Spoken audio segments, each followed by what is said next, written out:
심지어는 세종과 문종이 같이 만들었다는 기록도 나오고, 또 세종께서 하루에 적어도 한두 번씩 식사를 같이 하는, 대군과 같이 하는, 거기에 주고받는 의논하는 기록이 나옵니다. 이런 거로 봐서 세조 다시 수양대군 시절이죠. 그분이 세종이 훈민정음을 만들어 가지고 석보상조를 만들게 하지 않았습니까? 그것이 그거에 대한 그런 거 없으면 안 되는 거거든요. 문종과 관련해 직해동자습이란 책의 서문에 재밌는 기록이 남아있다. 이것은 신숙주와 함께 한글을 만든 장본인으로 지목되는 성삼문이 쓴 기록이란 점에서 주목을 끈다. 성삼문은 이 글에서 한글을 만든 것이 세종과 문종이라고 적고 있다.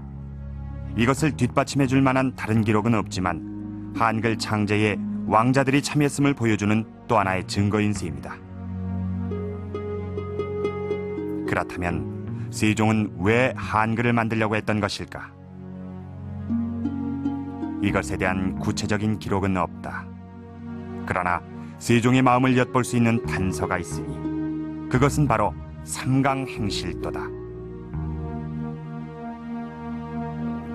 이 책이 만들어진 동기는 세종 10년에 있었던 일 때문이다. 진주 사람 김화가 자신의 아버지를 살해하는 사건이 일어난다. 이에 충격을 받은 세종은 모두 자신의 잘못이라고 자책하며 효자, 충신 등의 사례를 담은 행실도의 간행을 제시한 것이다. 이렇게 만들어진 삼강행실도는 내용과 함께 그에 맞는 그림을 그려넣었다. 글을 모르는 사람들도 그림을 보고 이해할 수 있도록 하기 위한 배려였다.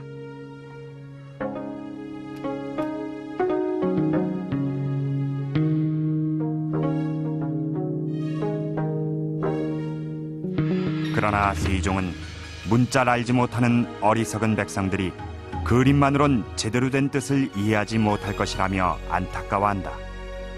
문자 창제의 필요성에 대한 최초의 언급이다. 그리고 10년 뒤 훈민정음 서문에서 어리석은 백성과 문자라는 단어가 다시 나타난다. 삼강행실도에 백성이 알 수 있는 문자를 붙이고 싶었던 세종. 그러나 신하들의 반대로 사업은 중단되고 훗날 성종 때 이 책은 간행될 수 있었다.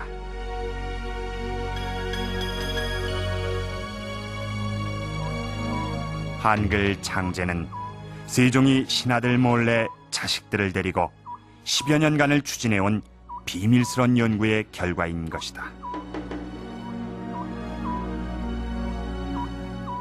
결국 이렇게 볼 때 한글은 세종이 신하들 몰래 만든 비밀 프로젝트였던 셈입니다.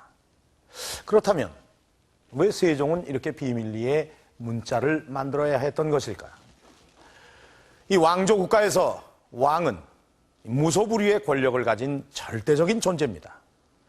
이 백성의 생사 여탈도 자기 마음대로 할 수 있는 한 나라의 임금이 무엇이 두려워서 이렇게 비밀리에 문자를 만들어야 했던 것일까? 또 이렇게까지 하면서 훈민정음을 만들어야 했던 이유는 무엇이었을까요? 다시 한번 최만리의 상소를 들여다보겠습니다.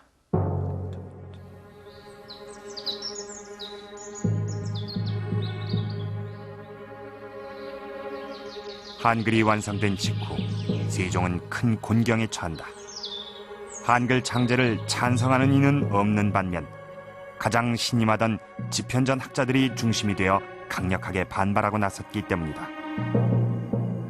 최만리 등의 학자들은 상소를 통해 왕의 행동은 사려 깊지 못한 일이라며 강력하게 비난한다. 이들의 태도와 어조는 매우 당당한 반면 이에 대해 세종이 오히려 변명을 하는 형상이다.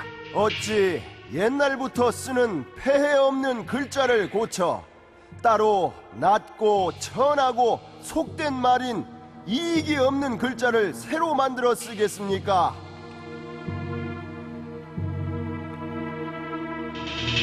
이들이 감히 세종에게 도전할 수 있었던 이유는 중국과의 문제 때문이었다.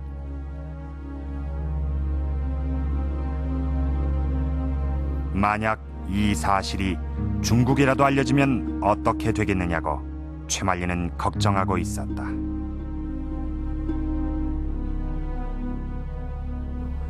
상식적인 그 정상적인 태도였다고도 할 수가 있어요. 사실은 그때 학자로서는 그렇게 그런 소양을 가지고 있었으니까요. 그러니까 이미 우리나라는 중국의 한문을 가지고 문자 생활을 했고, 그것이 상류사회의 문자 생활은 뭐 그것으로서 이미 이루어져 있었기 때문에 또 한글을 만든다는 것은 별로 그렇게 그 사람들로서는 필요하지도 않았고, 이것은 도리어 그 최만리 반도상 서문에도 있지만은 오랑캐가 되려고 하는 그런 것이다. 그러니까 뭐 그 사람들로서는 그렇게 반대를 한 것이 뭐 도리어 당연했다. 사실 이렇게도 볼 수가 있고요. 나란 말이 중국과 달라 세 문자로 만든다는 사고는 당시로선 위험한 생각이었다.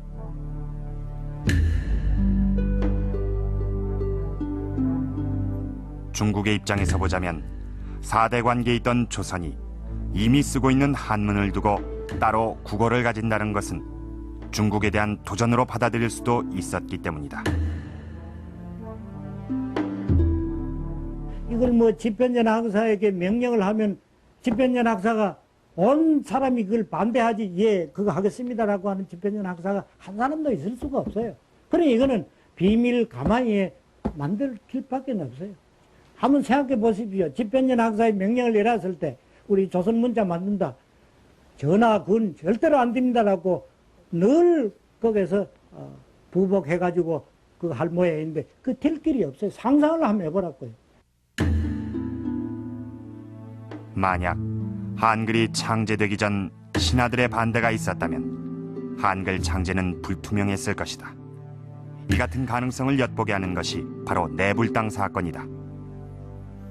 세종이 궁궐내에 법당을 지으려 하자 신하들이 대대적으로 반대를 하고 나선다.